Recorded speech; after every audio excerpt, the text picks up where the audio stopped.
and see the kind of facilities that the students get to use every day. But we will have a number of videos and things going up on Facebook. There's some there already, and we'll continue to do that, and we'll look at other ways to give you virtual tours around the school over the coming weeks and months and in the autumn term. So thank you for everyone for joining us. If anyone's just joined us, if you can turn your cameras off and just mute your microphones before we move on, that would be great, thank you. But please do type things into the chat function, ask your questions, and we'll go through all of those at the end. Okay, so on to the next slide.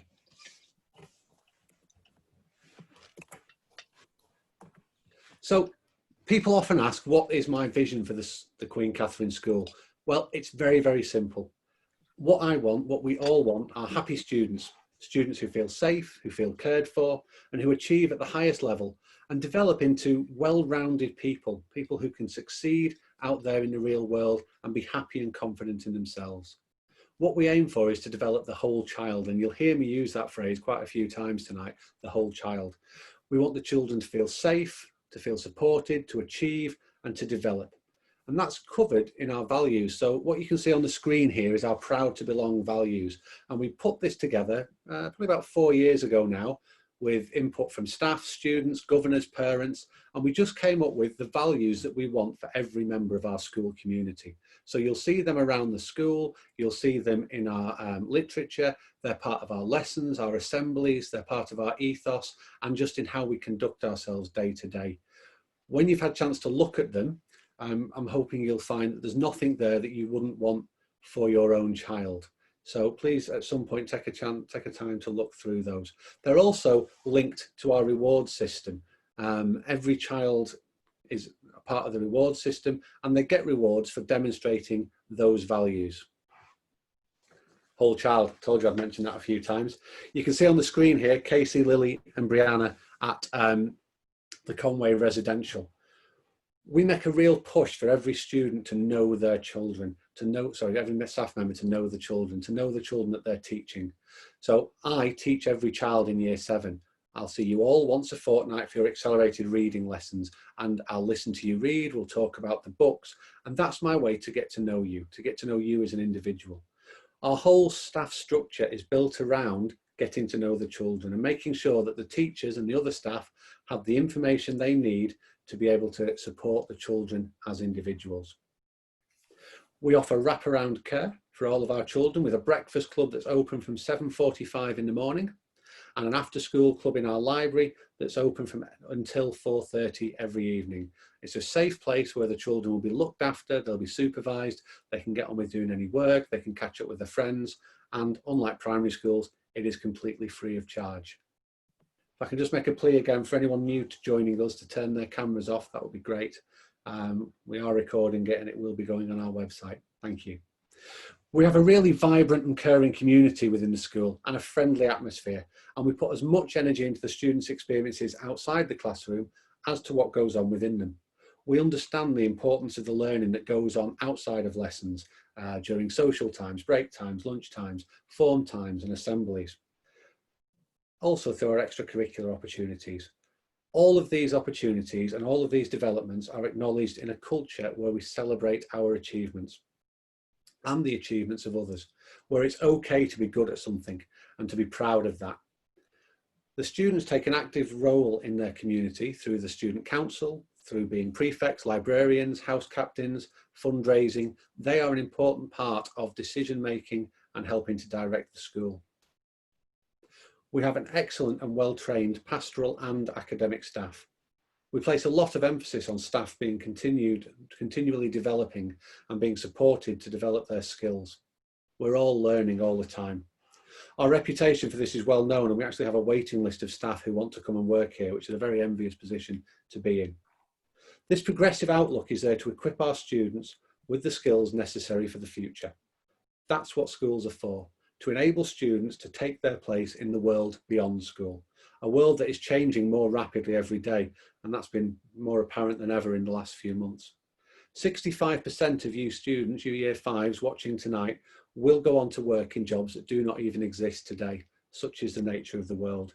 So we need to instill in you and give you the qualities, the skills and the confidence to take your place in that world.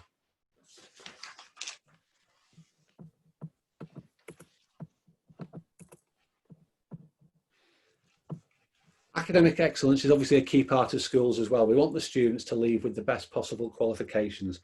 And there are many, many ways in which schools can talk about their academic success. But the key measure that the government uses, and for once I agree with them, is progress and what they call Progress 8.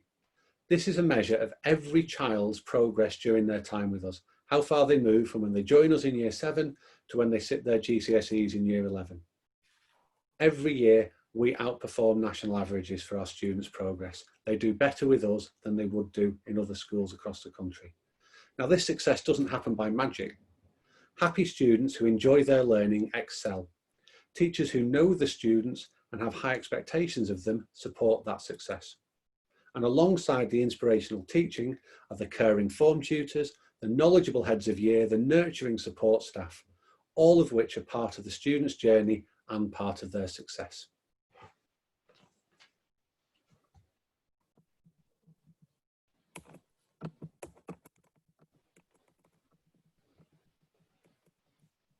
Sorry, apologies. I've got it stuck somehow. Bear with me. I'll start to tell you what was on the next slide. So the next slide is about our extensive curriculum.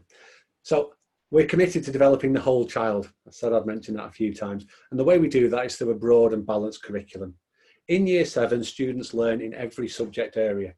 And we also make sure that we adapt that curriculum every year to take advantage of new courses and new pedagogies. So for example, in year 7, students will cover Let's Think in English. They will learn maths mastery, new ways to learn that will help them to develop the skills and embed that knowledge. We offer French and Spanish here at GCSE, all the way up to GCSE and through to A level. All the students will do Spanish in year 7, and those that are particularly interested and keen at languages can pick up French further up the school. We have a choices programme at the end of year 8, as well as at the end of year 9. So we allow the students at the end of year 8 to make some choices about the subjects that they study and to personalise their curriculum. So this allows them to try new subjects before they make final choices for their GCSEs. Duke of Edinburgh Bronze Award is built into the year 9 curriculum, so we encourage every student to take Duke of Edinburgh Bronze while they're in year 9, because it develops all those skills that you need for life. It's not just about what they learn in classrooms. Duke of Edinburgh helps them to develop self-esteem, resilience, teamwork, problem solving, and of course the all-important confidence. By giving the students those skills, we give them an advantage for the rest of their lives. And a large number of them finish the Duke of Edinburgh, move on to do it at Silver Award and even at Gold level further up the school.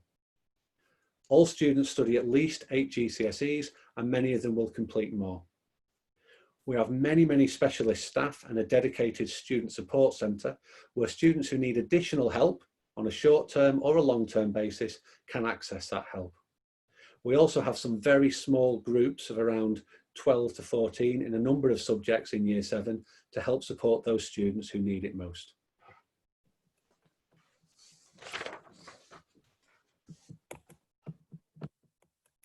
Sorry, Mr. Hayes. Seamless. Technical difficulties, sorry. The learning environment is really important. Students and staff spend a lot of time in school, and so it should be an inspirational setting and one where the facilities support and encourage learning. If we had taken you on our tour, you would have seen the specialist classrooms and facilities we have. You can see a lot of those via our Facebook page, where there's lots of nice little videos that show you around some of the school. Learning science in a lab or drama in an amazing drama studio makes it more engaging and more special. That encourages the students to try harder, to put more in, to enjoy it more and to succeed more. We invest very heavily, not only in maintaining the school buildings, but in developing them. So over the last few years, we've completely replaced our all-weather pitch. We have invested in our community garden, which is just over the road next to our tennis courts. And that has got a lovely little wood burning stove inside a yurt. And we do lessons over there for the students. There's even a composting toilet. We have fantastic links with the rugby club, and our students regularly use their facilities and take part in training activities with their staff. And you'll see all of these things if you follow us on Facebook and Twitter, so please do sign up for those. Here you can see Matthew, Harry, Eleanor and Nancy with Miss Kerr. We have a really clear and consistent structures and systems in school, so the students know exactly what's expected of them and how we expect them to behave.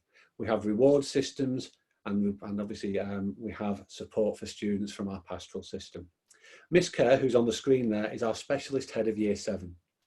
All the other heads of year pick up the students in Year 8 and take them right the way through to Year 11. Miss Kerr just looks after Year 7 and concentrates solely on transition from primary to secondary and that all-important first year in secondary school. Ms Holliday will explain the transition process in more detail in a moment. Every child is placed in a tutor group when they join us, and they stay with that form group from Year 7 right the way through to Year 11. The form tutor is your first point of contact with the school. They know your child, they see them every day, and they will build up very strong relationships with your children and with yourselves as those years go by. We invest very heavily in our pastoral staffing. We provide an additional level of specialist support for students experiencing difficulties. So we have a Key Stage 3, Key Stage 4 and Key Stage 5 student support mentor who work with the children, as well as counsellors based in school and our heads of year, our non-teaching heads of year. We invest very heavily because our students' well-being is paramount to us.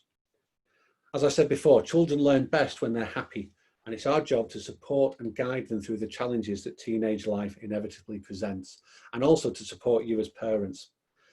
You might only go through dealing with teenagers once or twice in your lifetime. We have hundreds of them every year. So we're here to support you as well. That experience of supporting children as teenagers and adolescents, and the transition from child to adult is something that we're here to help with.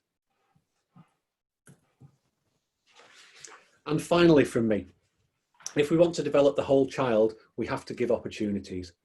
And a lot of those opportunities come outside of the classroom at Queen Catherine School. Every year we have around 60 extracurricular clubs running. So they will cover opportunities to be involved in local and national school competitions for sport. They include our drama and our musical productions, but they also include art clubs, Warhammer Club, choirs, you name it, there's something there. Many of the clubs complement the curriculum, others are there to support individual interests. Clubs normally run at lunchtime and after school, and I always speak to the students in assembly on day one every year, first day of school. I tell them to try something new. Yes, definitely sign up for the clubs for the interests that you know you have. If you played netball at primary school, fantastic. Join the netball club, join the netball team. But also try new things. Try a new club that you might not have done before. It's a great way to meet new people and to develop new interests. If you don't like it, nobody's going to force you to go every week. But if you do, you might have found a new interest there and a passion that you have for the rest of your life. Schools are unique in that everybody around you is there solely to support you. And it's really important that children take advantage of that opportunity. Get involved in as much as you can. The more you put in, the more you are involved, the more you get out. And that counts for school as well as for life. I'll hand you over to Ms Holliday for the next few slides. A warm welcome everyone, and a big wave to all the Year 5s watching. I'm sorry I haven't had a chance to meet you in person. It's my job to make sure students' transition to Queen Catherine goes really smoothly and is a really positive experience. The transition to secondary school is a significant milestone in every child's life, and it's important to get it right. It's normal to feel a bit worried about all the changes that moving from primary to secondary school can bring, but we're here to try and make an unfamiliar environment much more familiar to you. Yes, we haven't had the chance to meet face to face yet, and you haven't had the chance to soak up the atmosphere in the corridors and classrooms, but you might find it useful to look at our New to QKS page on our website, where you can see the things that we've put in place to support the Year 6s this year in our tricky circumstances at the moment. Yes, so normally I would have had a chance to meet you. I'd have been out to your primary school and I'd have met you, and you'd have had a chance to ask me lots of questions about what life is like at QKS, Lots of really, really important questions like what's the food like in each canteen, and all of those things that you are interested in, but also about what subjects that you'll be learning, what things you can do and what clubs you can join. And we haven't had that opportunity yet, but I'm hoping to get out, myself or Miss Kerr do the primary visits, and we look after a primary school each. So I'm attached to Gilside and Stramongate, for example, and Miss Kerr's attached to St Thomas's and Dean Gibson, so that we build those strong relationships with primary schools. So we're hoping to see you at the beginning of September, and at the moment we're planning a virtual induction evening, open evening, sorry. So we're trying to get as many things in place for you to find out more about us. Okay. So every member of staff at QKS is here to support you and help you feel welcome and know what you're doing and feel confident from day one. But there are key staff who are here to support your transition. So Mr. Hayes mentioned Miss Kerr before. Miss Kerr is our permanent head of Year 7, and that means that she looks after Year 7s every single year. So for half of you guys sitting out there, Miss Kerr will have been out to visit you at your primary school, and she'll hopefully have a chance to meet you in September. And the other half, that'll be me that has a chance to meet you. But Miss Kerr knows exactly what Year 7s need at every single stage of that first year at Year 7. And she's brilliant at that job, and she absolutely loves it. So I'm hoping that you'll get a chance to meet her very soon. My role is a bit more strategic, so I make sure that we've got all the systems and the opportunities and the structures in place to make sure you have all the information you need in order to make your choice for secondary school for the best place for you. So I look after academic and pastoral transition, and I'll talk a little bit more about that in a minute. And you'll see Mr. Griffin there. His job is to support the culture of the school, to make sure everyone behaves brilliantly and is kind, and that our school remains a really friendly, positive and kind place to be. So if you have had a chance to visit our school, because some of you will and some of you won't, don't panic if you hadn't yet. We are really, really lucky because we have a very big, a very spacious site, but we chop it into 3 chunks, if you like. So there are 3 distinct areas in school. So we have an upper school where there's a dining room and canteen, and that's where the Year 10s and 11s have their break and lunch times. Then we have a middle block, and that's where the LRC is. So everyone at break time has an opportunity to visit the LRC because that's in middle block. And then we have a lower school, and there's the lower school yard. So that's where you would go at playtime, except we call it break and lunchtime at high school. And there's a separate dining hall there as well. So we have all the benefits of amazing space and specialist classrooms, but we're still able to keep that small, maintain that small school feel. And that's really important, especially for Year 7s, not to feel overwhelmed at first. When you want a game of football on the field or on the AstroTurf at lunch, you don't want to have to be playing with Year 11s as well. And that's the same with sharing the toilet. So that's a unique aspect of our school that really helps with those early transition points. In terms of separating upper and lower school, you'll notice that upper school students have a maroon tie and lower school students have a silver tie, and that's one of the differences between upper school and lower school uniform. But you guys in Year 7 will be looking really, really smart in your silver tie. At lunchtime and break time, as well as lots of clubs and things to do, your heads of year will be available to you. And at every single, you can see the door there to lower school there. At every single door and entrance point, there is an office of a senior leader, and there are always staff around if you need to talk to anyone. And that includes our student support mentors as well. Your lockers, and I know that Year 7s love getting a locker. Your lockers are in your lower school. So that's where you have your recreation time, and that's where you can get yourself organised. So you can get your PE kit out, or you can get your books out for your next lesson and get yourself organised. So making a smooth start to secondary school is really, really important. And there are lots of systems in place. And I just wanted to give you a brief overview of some of those systems. Miss Kerr and I, as I said before, are assigned to different primary schools. So we know those year 6 and those year 5 teachers really well. And we spend a lot of time, and this year it's been on Zoom. I've had lots of Zoom meetings with lots of year 6 teachers. And we find, and they're very long, we find out a lot of information about you. So what you like, what you don't like, who your friends are. Maybe if you're a cross-country star or you're an international skier. We have someone who's really good at skiing coming to us this year. We find out all that information about you. And I will pass that on to your new form tutor, who is the person who looks after you, the person, not you, the scientist, or you, the English student. And I'll also pass that on to your subject teachers as well. We ask people at home to fill in a getting to know you form. So we have them, how you're feeling from the perspective at home, and then I'll try and triangulate that information. And then of course I'll be coming out to meet year 6s. So yes, this year, in terms of meeting year 6s, Mr. Hayes and Miss Kerr and I have held a Zoom meeting like this, and we also had a virtual induction evening with new form tutors. So those relationships are really important, and it's important that you feel that we already know you before you arrive. We put an awful lot of work into that, and we definitely believe that it's the small things that matter, and we can build those relationships with you quickly. I'm also, as I mentioned before, I'm also interested in academic transition as well. And year 5s, this is probably a bit boring for you, but it's interesting to me. I will be looking at your SATs data next year, and I'll be going through it with a fine-tooth comb. And that presents lots of interesting information that we can use to help make sure that we challenge and support you in the right ways in class when you join us. So for example, I can have access to all of the how you did in each individual question.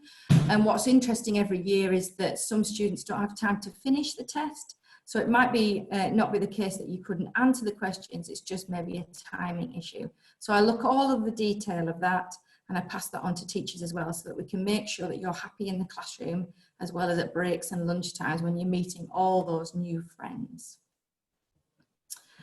Okay, today this evening has been a bit of a whistle-stop tour of information. It'll be a little bit of an information overload, but we hope we've given you a sense of what it's like at the Queen Catherine School.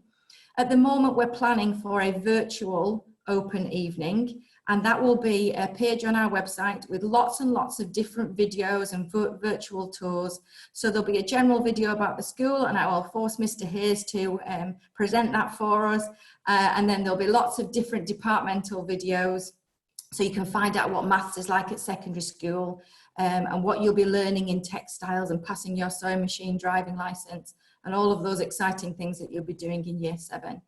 And if you have a chance, I really strongly advise you to look at our, sorry, I'm just admitting someone, our Facebook page, because you can get a sense of what happens on a daily basis in school.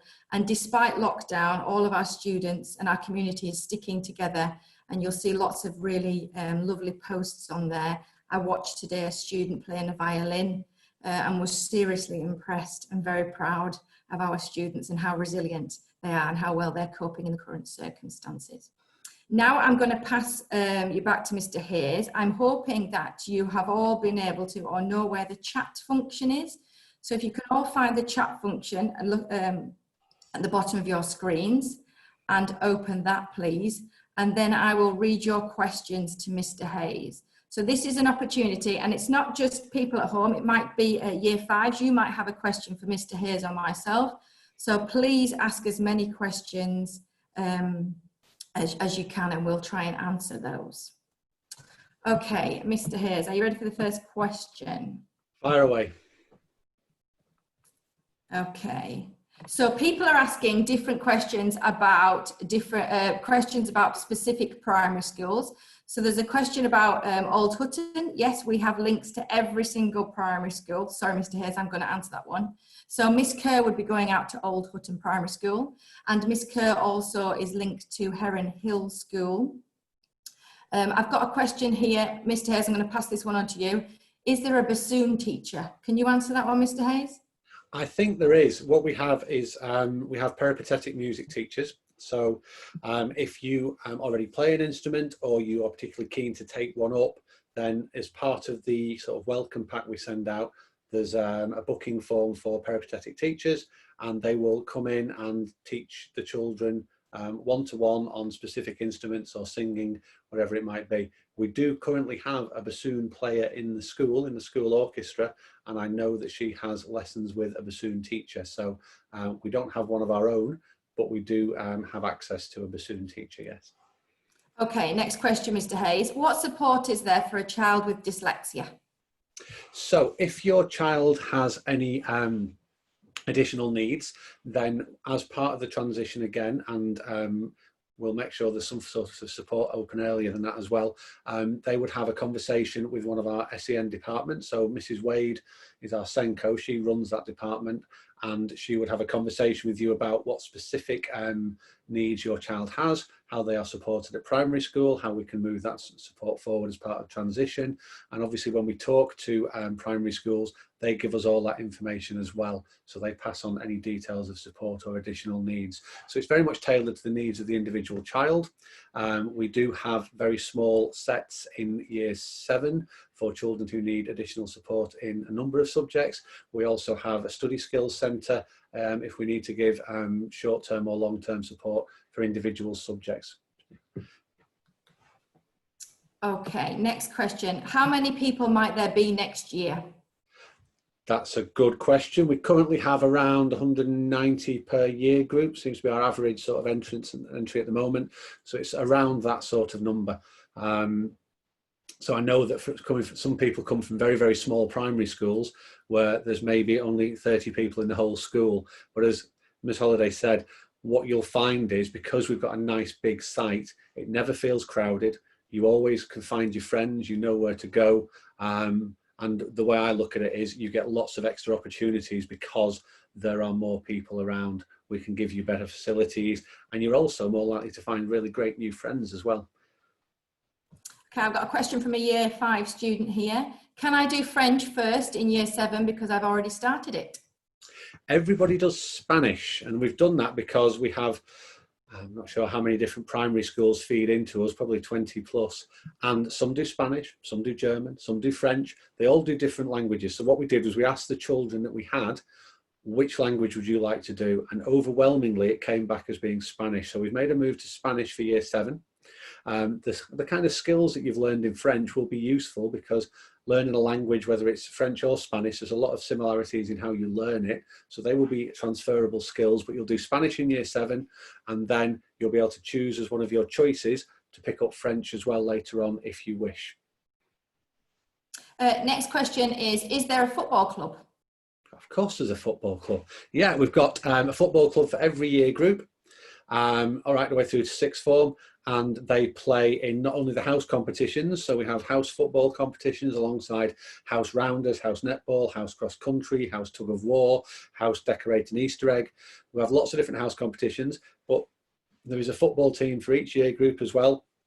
And they play against other schools locally and nationally. So our, I think it was a year 11 team were the national champions recently, and our year 9 going into 10 football team as well, I think we're county champions. So yeah, we have football teams, we have sports teams of all sorts. Obviously depends on what season it is, but we also have hockey teams.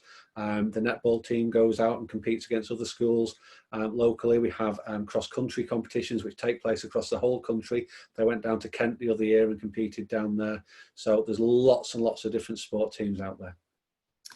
Can I just add that we've also got girls football teams as well. So I meet every year I go out to primaries, I meet lots of tenacious ladies who play football. So yes, we've got girls football as well. Next question, Mr. Hayes. What has been done to tackle poor behaviour over the past year or two, and what impact has this had? So behaviour is one of the key things. If you look at our values, you'll see that what we encourage there is that students treat everybody with respect. So we have really clear expectations. Everybody's got a right to learn, teachers have got a right to teach, and nobody's got the right to disrupt somebody else's learning. So what we do is we make our expectations really clear. We have a very, very simple behaviour policy. If you are not following instructions and you're not behaving in a way that the teacher thinks is appropriate, you get a formal warning, you get a detention, and if you still cannot follow the instructions, you're removed from that lesson. And it's as simple as that. So the students are able to work, and those students who need extra support with their behaviour, that's where Mr. Griffin and the heads of year will help them to modify so that they adhere to our expectations. You can't teach if behaviour is not good, so behaviour is the number one thing really, and our students' behaviour is phenomenal. One of the things that we ask parents to do to support their child is to support us and our rules. As you can imagine, we've got 1,000 different children. Everybody's got slightly different behaviour expectations and rules and things in their own houses. So we have to have one consistent set within school where we set the standards and we expect everyone to follow those. So our behaviour in school, hand on heart, is really, really good. And hopefully, when the lockdown is lifted, one of the things that we do is we do lots and lots of tours during the school day, because open evening's fantastic. And you get to see the school and things like that, and coming to the moving up evenings, as you would have done today, is a great way to look around the school. But to really get a feel for the school, come round during the school day. Come round and see 1,000 children in 25 different subjects, learning together, enjoying themselves, growing together. We'll take you around at lunchtime, we'll take you around at break time. You can see whatever you want to see. And we do that because genuinely we know that our students are our absolutely best ambassadors. Myself sat here in the shadows, talking to you about the school is one thing, but talking to the children about it and seeing them in a lesson and having a chat with them at break time, that's how you can tell what the school's really like. Hopefully we'll be able to do those again at some point. Mr. Hayes, I'm going to take the next question. The question is, do you visit schools in Windermere? We are at St Martin's. I look after the Windermere schools, so I visit students at St Martin's, St Mary's. I think we've got 9 or 10 students coming there, and I work very closely with, I think it's Mr. Norris and Mr. Corrie, who are the Year 6 teachers, and we set up a Zoom meeting this year, so I was projected onto a big screen and they had a chance to ask me questions via Zoom. So I look after the Windermere schools, so they get exactly the same transition opportunities and experiences as everyone else. Okay, next question.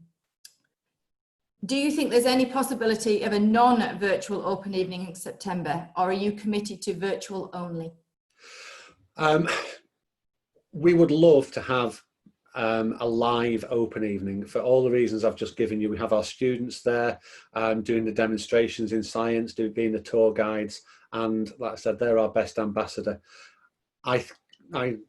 As I'm sure you all are, I'm finding out lockdown regulations from the government on an hour-by-hour basis. I have no information other than what you have in terms of what will be happening in September. Open evening is a situation where we bring in maybe 700 people from all over the South Lakes, from 20 different primary schools. It's the kind of thing that I think will be very difficult for the lockdown to allow us to do.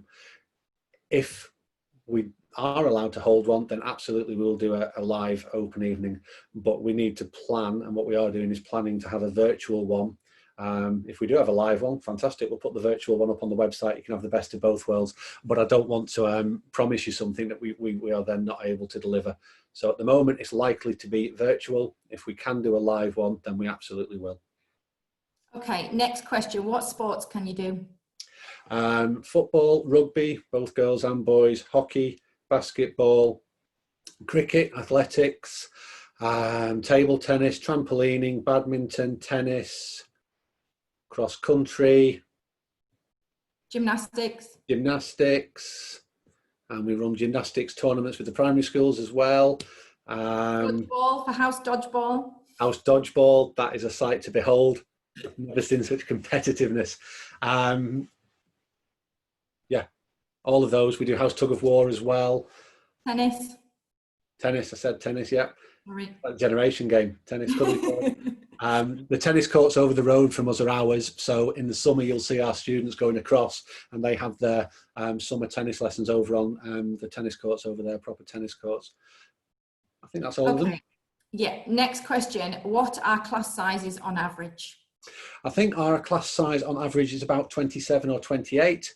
Like I say, we do have some very small classes for year 7 for some subjects, and things like technology and PE tend to be slightly smaller classes as well, just because they are practical. So when you're in a workshop and you're using a saw and a hammer and things, it's just to give the students the ability to spread out more. Another question about music. What instruments do you teach? This is like the sports one again. I don't want to miss any out. We do a lot of work on keyboards because it allows the students to create their own pieces very easily. We also do guitar. We have a lot of ukuleles. And we'll also encourage the students in anything that they are already interested in. So if you imagine a music lesson, some students will be already grade 8 piano, some students may never have picked up a triangle before. So the teachers will work with the individual students to make sure that they're all stretched and challenged. If you've ever been to one of our performing arts evenings or school concerts, the students set those bands up themselves. So we have quite a number of bands in school which have just been a group of friends who've wanted to start a band, and if, well, I can play a bit of guitar, I can do a bit of drumming. So we teach a wide range of instruments within the lessons, and then the peripatetic sessions can complement those. And we also have sessions after school, so there will be chances for students to be involved in the Key Stage 3 choir or the school big band, all those different things there for the students to get stuck into. Can I just say as well, Year 5s, many of our peripatetic teachers are the ones that you have in primary.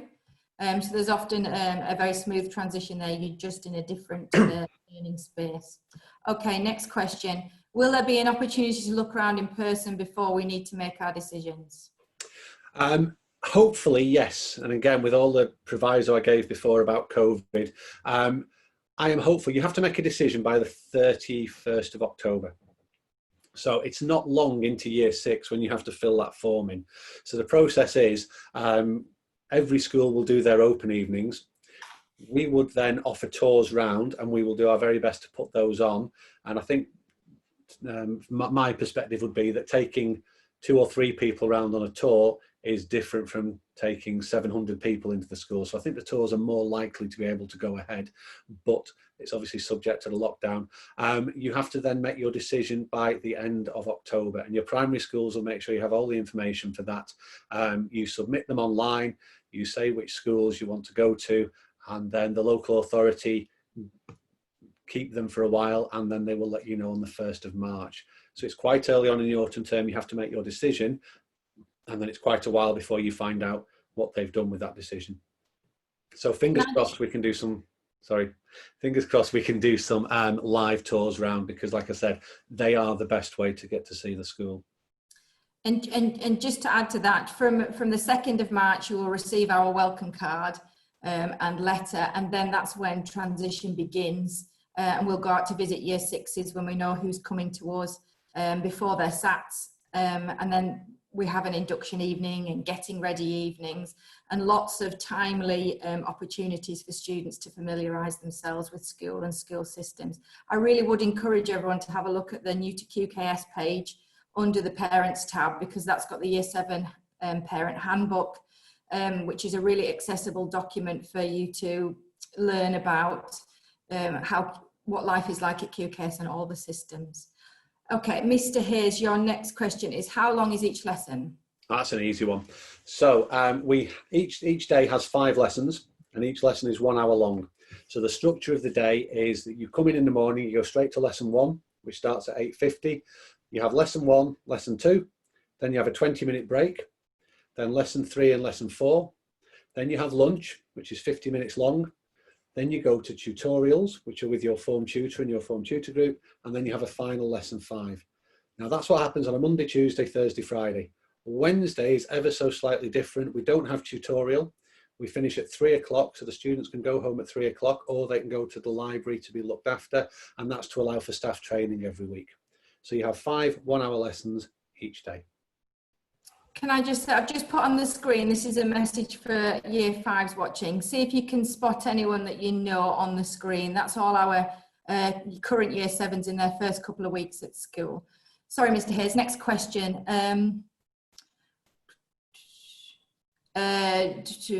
Yes, we teach piano, that's a quick answer. Do we visit Selside? Yes, we do. Miss Kerr is attached to Selside School, and we visit every single school in our catchment area. Next questions. Will the school be different due to coronavirus? By the time you join, I sincerely hope not. Come September, things will be slightly different for our students and for our rising year 6 into 7. But what we've done for those is try and make sure, or we have made sure, that they can have all their teachers and all their subjects. I know there was a lot of stuff in the media about dropping subjects and students only having 3 hours of lessons each day and then being just maths and English. What we're doing is every child will have all their usual subjects and all their usual teachers, and we'll keep them safe by having them in bubbles within school. By the time you come up in September 2021, hopefully things will be completely back to normal, and we will be back to a full start for the school as usual. I'm hoping that will be the case, certainly within the next academic year. Okay, next question. What house groups are there? Okay, so we launched the house system about 2 years ago, and we asked the tutor groups to come up with the names for the houses. And one very clever tutor group came up with the idea of starting them with PRIDE, because our school motto is proud to belong. So we have perseverance, resilience, innovation, determination, and endurance. So they are the 5 houses. Every member of staff, apart from me, is in a house. Every tutor group is in a house. So your tutor will be in one of those houses, and every reward point you get goes towards your house total. Every competition you enter goes towards your house total. And at the end of the year, we have the awarding of the House Cup. So they're the 5 houses. We have loads of sports competitions for the houses, but we also give points for quizzes in accelerated reading, which is what I teach you, for reward points, for attendance. We have art competitions. Even during lockdown, we have had limerick competitions, we've had haikus, we've had stone decorating, press-up challenges, all kinds of different things just to get involved in. So it's another example of how we really want you to get involved. And if you look on the slide that's up there now, you can see innovation down at the bottom there, the green team. They won the House Cup last year and are very proud of themselves. And at the top left, you've got the students at one of the house competitions all wearing their house colours. So there's 5 houses, and we want you to contribute to making your house the best. I'll just add to that, because the next question is, are you put in the same house with your sisters and brothers? And the answer is no. So there may be rivalry at home. We're sorry about that, but it is good fun. Okay, next question. What time do you have to be there? You have to be in school and in your lesson, sat down, ready to learn at 8:50 in the morning. So we would strongly recommend that you're walking through the school gate at about 8:40, because that will give you time to go to your locker, to get your PE kit, that kind of thing, and then get to the right lesson. So you need to be sat down ready at 8:50 each morning. Students probably start to arrive, some get there very early, but normally sort of about 8:30, there's a lot of students start to come in then. And you're going to have to be really, really organised. I think one of the things that the students find different with secondary school, but actually rise to really well, is that organisation. Because instead of going to one classroom and having your tray in there, you're going to 5 different classrooms, 5 different subjects. You might have to remember your PE kit. You might have to bring in catering ingredients. You have to remember to take those catering ingredients home again when you've cooked them. So it's about being organised. So I would suggest you get to school 20 to 9 at the latest. 8:30 probably even better. Next question. Do you get put in a form with a friend?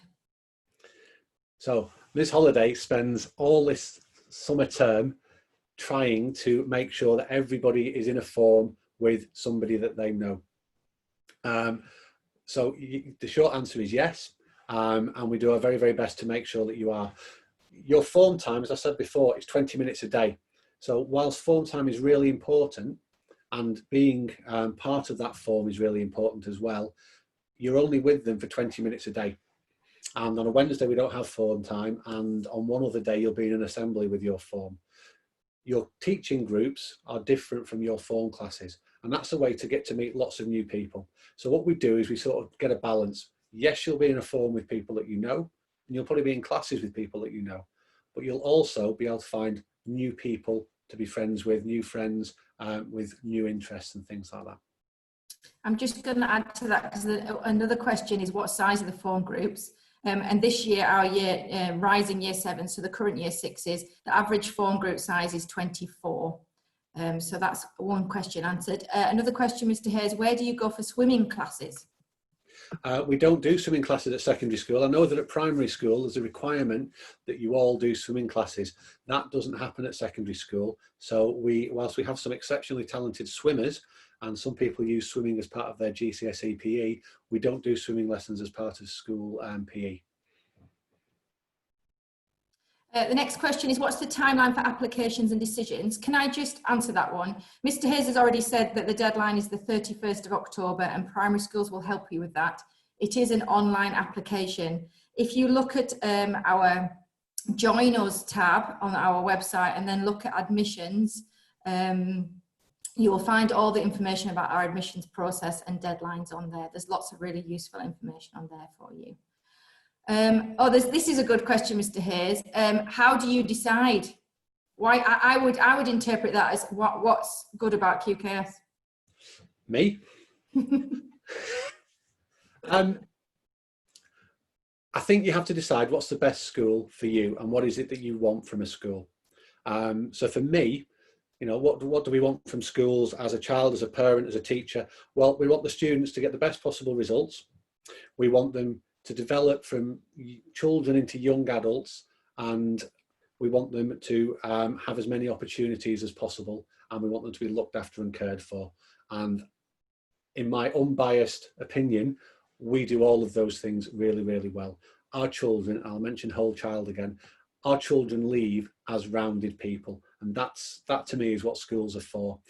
They get good results, but they've also developed as individuals. They are considerate, they are kind, they are self-reliant, they are independent, they are confident. They are able to go on to where they need to go next. And we give them that advice and guidance as well. So I would always say, find out as much as you can about all of the schools that are there, and then decide which one is the best fit for what you want for your children, and for year 5, obviously for yourselves, and which one you think will be the best fit for you. No one school is perfect for everybody, but I do believe that we do a very good job with our children, and you can't go wrong by picking Queen Catherine School. Can I just add to that? I think the best thing is the proof is in the pudding. So with that regard, speak to anyone you know who comes to Queen Catherine, ask them what their experience is. Obviously, I'm there 5 days a week. I'm out in the yard every lunchtime. And I just think it's just got a brilliant atmosphere. It's really, really inclusive. Everyone is valued and fits in.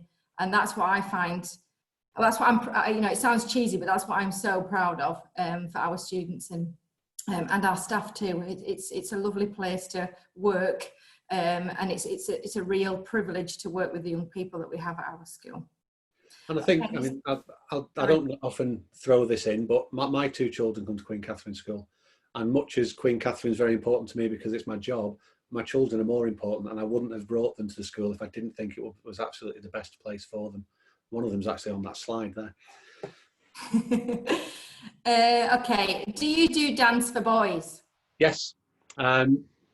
So dance is offered as a GCSE, but lower down the school in years 7, 8 and 9, it's done as part of our performing arts and PE curriculum. So we have a purpose-built dance studio with mirrors down the side and a really loud sound system and a great floor for dancing on, and one of those bars for you to put your leg on if you're doing ballet, and that's for all the students. So yeah, definitely we do dance, and boys are expected to participate in that as well as part of the PE curriculum.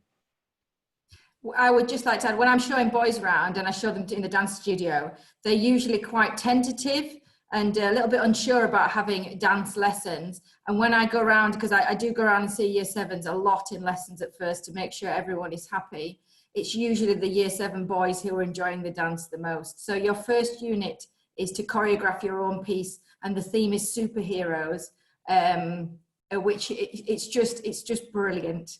And it's usually the boys that enjoy it the most. So you learn to enjoy things that you didn't think you maybe would, and you find out things and discover things about yourself that you maybe didn't know, which is very exciting. Next question: what IT equipment do children need at home for study? For example, an iPad, a laptop, a printer, etc. That's a question I think that's particularly relevant at the moment. Ordinarily, when we're not locked down, you will be able to do all your work in school time if you wish, and from home you'll have your exercise books and things to work from. So what we do is we have a number of applications for helping students with their homework. So for example, the students don't get planners. We have an app called Show My Homework that parents can see as well as the children, and that sets out what your homework is, when it needs to be done by, but it also has any resources that you need. So if you've got a smartphone, you can access that. You can access it from a tablet, from a laptop, from anything like that. So some form of internet device is really helpful for that. The library, our LRC, is equipped with 30 computers in there, and that's open before school, at break, at lunchtime, and after school. So if you need access to IT for a particular piece of work and you haven't got anything at home, there's plenty of time during the school day which you can go and do that piece of work. We also have printers up there for the students to print things out from. So the key equipment for the children is more along the lines of pen, pencil, ruler, rubbers, geometry set, those kind of things. IT, we try and make sure that it's as accessible to everybody as possible. Okay, have you been involved in the planning for the new bike route, A6 road crossing for children walking from the Burneside Road side of town? We haven't. We've been informed of the planning, and we have done things to support the children using it. So we've moved our cycle storage over towards that gate at the back of school so that children coming in and out by bicycle can go straight onto the cycle path. But in terms of the actual planning and things, that's not really involved us. That's just us being told this is happening. Is there a cycling club? There is a bike maintenance club that we do. So some of our staff run that at lunchtimes, and they will help the children with bike maintenance and looking after bikes, upgrading them, that kind of thing. And we also do bikeability courses as well. There isn't an actual cycle club as part of the school, but in the past, if we've had enough people interested in the club, they have set one up and staff have supported them in doing so. So we do have several staff who are quite high level cyclists who I'm sure would like to get involved in setting one up. What outdoor activities do you do when you start Duke of Edinburgh?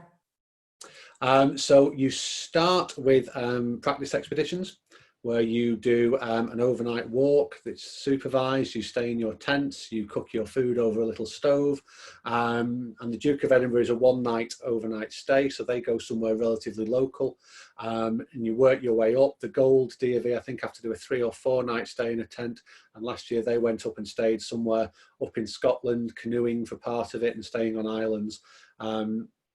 We try and tailor it as well so that you've got different expeditions for different levels of fitness. I know that some of you are probably into your hiking and mountain running and things like that. So there are more challenging routes and easier routes. And we also in year 7, 8 and 8 run what's called an adventure club.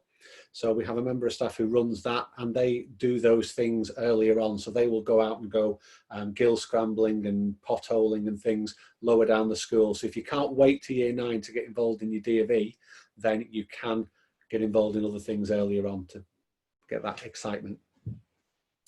In year 7, how do you form the groups for each subject? Is it done on ability?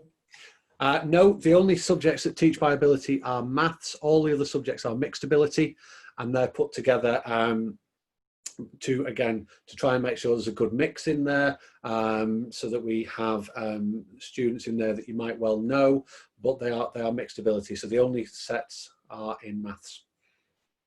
Next question: are there any links to the on site to the Sandgate children?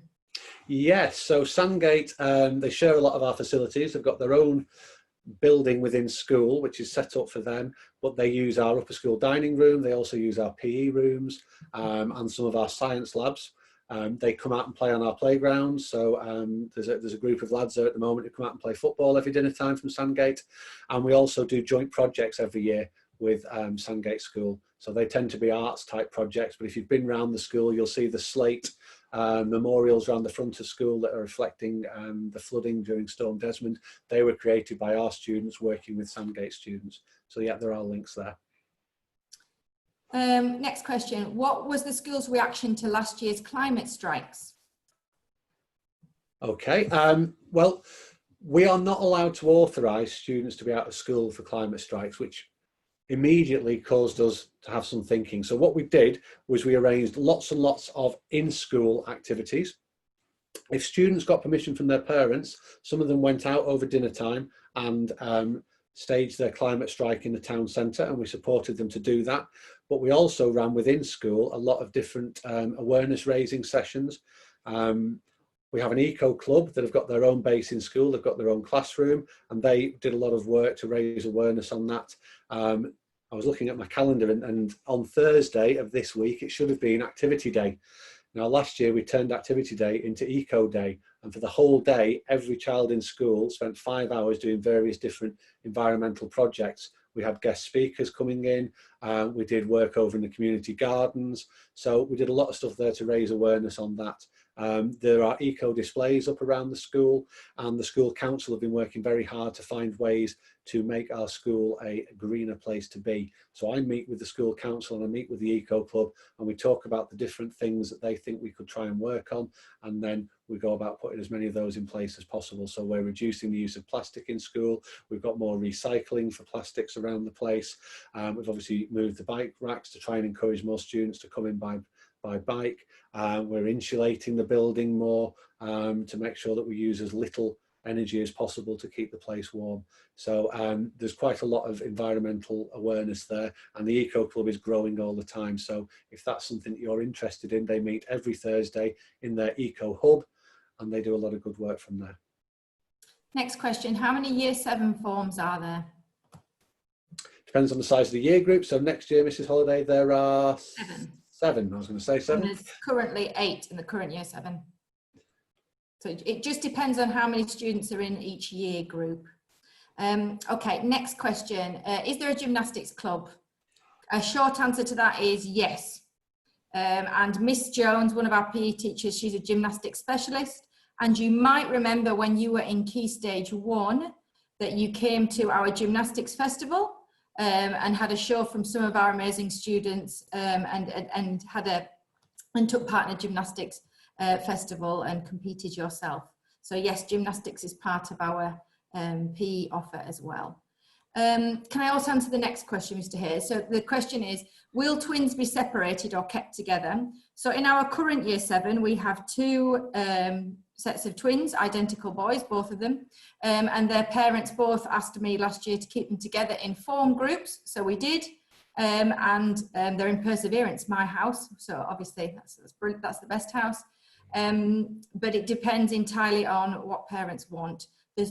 For those particular students, they're in different teaching groups, but they've been kept together in the same form group. Okay, next question. Are you allowed to keep your phones on you in school? So, mobile phones, another contentious issue. You are allowed to keep your phone with you, but it needs to be turned off and away. So the rule is dead simple. If a member of staff sees it or hears it, then it gets confiscated. If there is any emergency reason why you need to use it, then teachers are very understanding. And if at break time you came to me and said, I really need to use my phone, and gave me a valid reason, then I would take you somewhere where you could do that. But obviously you can't just get it out in the middle of the yard and start phoning somebody. So yes, you can have your phones on you, but they must be turned off and away at all times. And we did that because phones are not great things to have in school most of the time. Before we stopped allowing them, students would be texting each other at break instead of speaking to each other, even if they were sat on the same bench. By making them interact socially, I think that's a really positive thing. There's a lot of screen time opportunities outside of school. We do sometimes allow phones to be used in lessons. Your teacher will tell you, you can use your phones in this lesson because maybe we're using them to do some research or for some of the interactive things that we do in school. And we also know that in the winter time, if your child is coming back from a football trip, you might want to know that they're safely back at school. And it's also easier if you're running a football trip and the coach is delayed by 30 minutes to say to 30 children, get your phones out and phone your parents, rather than trying to contact 30 parents yourself. So we understand the need for some students to have their mobile phones, but I don't want to see them or hear them. Next question, what's the canteen food like? It seems very popular. There's always a massive queue and we get through tons of it. So the canteen system, it's worth just a couple of minutes to explain that. We have a cashless catering system. So you do not need to bring money in after the first few days in September, and it works off your fingerprint. Parents can put money on remotely online using Parent Pay, or you can send checks in, or you can put money onto the revaluers. You can also track exactly what your child has been eating, which is a revelation to me when I found out how many bacon butties my son was eating. He was gutted. But the food is there's a wide range and it's varied, and you can choose what you want. I don't mean it's varied in that some good and some not. I mean, there's a wide choice there. So we have at break times, we sell bacon butties and toast, cheese on toast, fruit bags, hot chocolates. And at lunch times, there's a choice of either sandwiches and things that you can grab and go so you can eat outside with your friends, or we also serve in the upper school hall sit down meals with, we do roast dinners and curries and all kinds of things like that. So there's a wide variety. You don't need to pre-order anything. You don't need to decide the night before whether you want to have a school meal or a packed lunch. You can mix and match them as much as you want. Next question. Can you please explain the week 1, week 2 schedule? Why is it like that and how it works? Sounds more complicated than it is. You will get a timetable and there are 2 weeks on it, and you will have a timetable for each day in week 1 and each day in week 2. You'll have the same subjects generally and the same teachers, but the reason we do it like that is it gives us a bit more flexibility. So for example, Accelerated Reader, which I teach, you only have 1 hour of it a fortnight. So if we had a 1 week timetable, we couldn't put that in at all. You'd end up having half an hour a week. So by having a 2 week timetable, we can put that session in, and it gives us more flexibility when we're setting out the timetable to make sure that you don't end up having 3 maths lessons in one day and then nothing for the rest of the week. So it's purely to make the timetable better balanced for the students and for the subjects. It's one of those things that sounds quite difficult, and the students are always thinking, well, I get lost, how will I know where to go? By the end of the second week, everybody knows where they're going and they're all scuttling off. The first few days, every member of staff is out directing year 7s where to go and walking around the school. 10 days later, they are happy as Larry. It's like they've been there forever. Next question. What do you have to bring to school regarding books, etc.? So on day 1, you need to bring your water bottle, you need to bring your pencil case, and you need to bring your brain, and that's about it. After that, you'll be given books in lessons. So you'll be given your English book, your maths book, your history book. It's your responsibility then to either take them home, or it might be that you take them home on the Monday, you don't need them again till Thursday, so you do your homework and then you put them in your lockers. That's what the lockers are there for. So you will be given all the things that you need. There is a list on the website of the equipment that we need in terms of stationery and things like that. The LRC, the library, also sells pencil cases full of essential equipment, but you can get them from Asda and places like that then very easily. So all you need to remember is your pencil cases and your water bottles. After that, we will start to give you your exercise books. We'll give you your timetable so you'll know when you have PE. A lot of the students leave their PE kit in school for a half term and then take it home and wash it. Some students, I think, leave it there from year 7 right the way through to year 11 and then take it home to wash it or burn it. So you'll get used to that very, very quickly, but your teachers will give you all the books that you need, so you don't need to go out and buy any exercise books or anything like that. Will you be able to see friends from other year groups? Yes.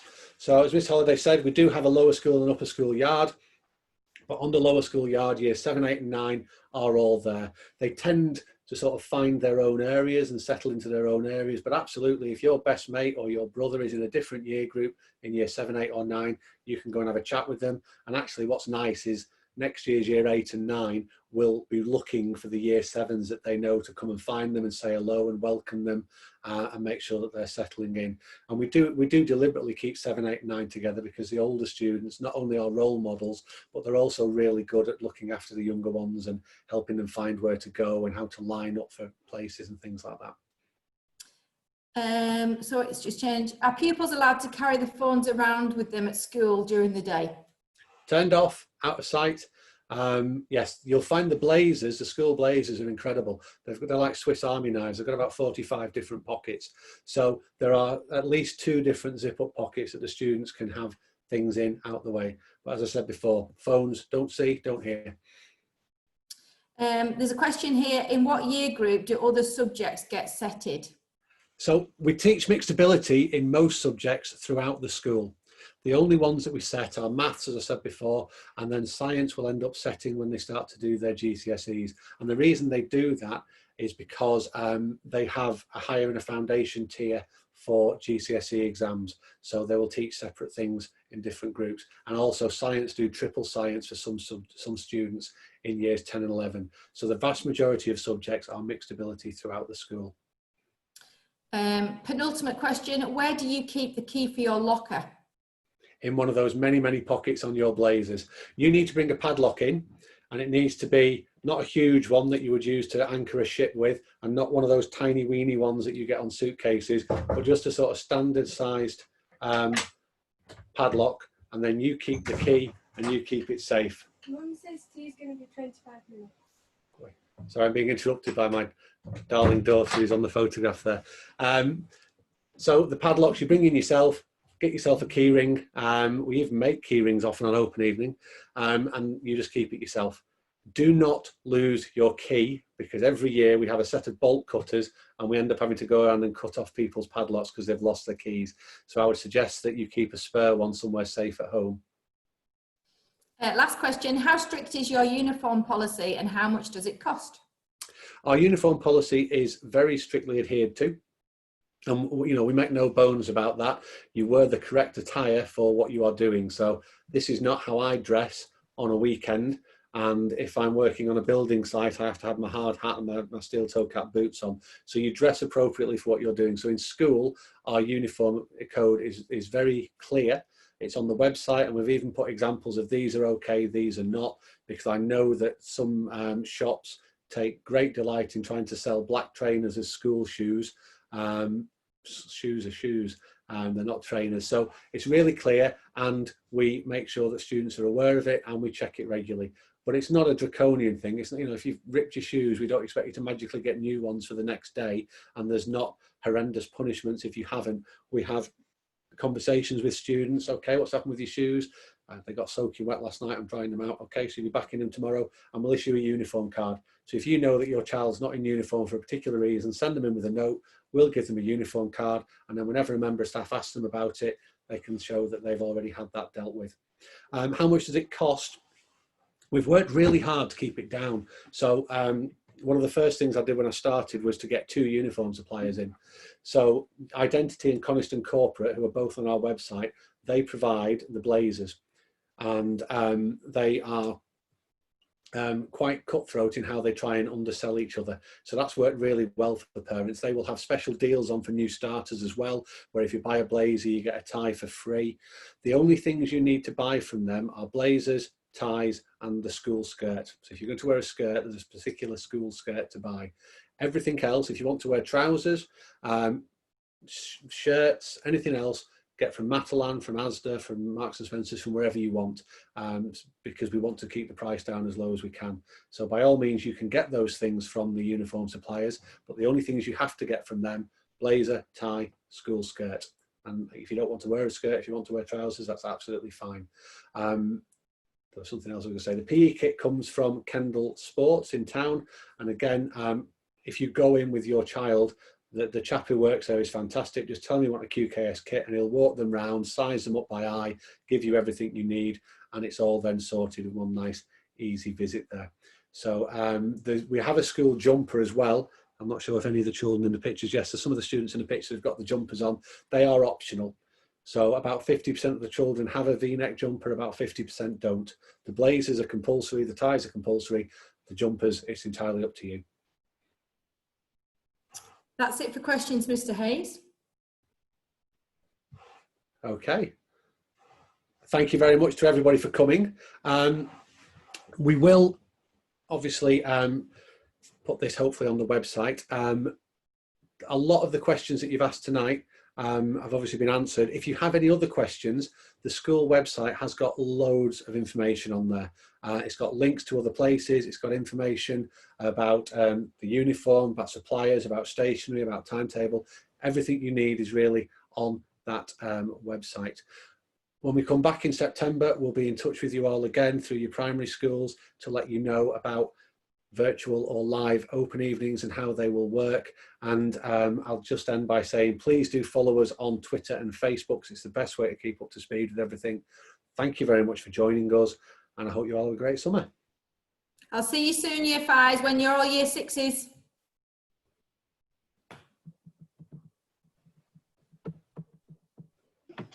Bye. Bye.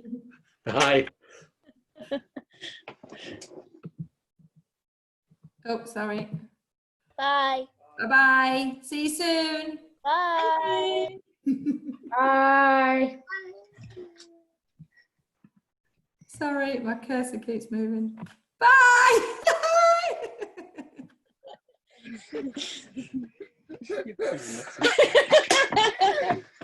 Well, at least you definitely know the video.